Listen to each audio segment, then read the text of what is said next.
Há algum tempo, a sonda Voyager 1 captou o som do espaço interestelar.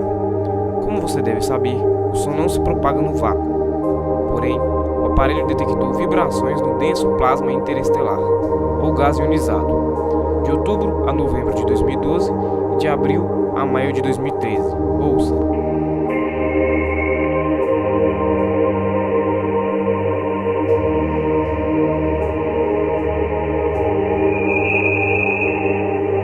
Como dito no vídeo das sondas interestelares, as sondas Voyager possuem um disco cada uma, e esses discos carregam a seguinte mensagem em português: Paz e felicidade a todos. Paz e felicidade a todos.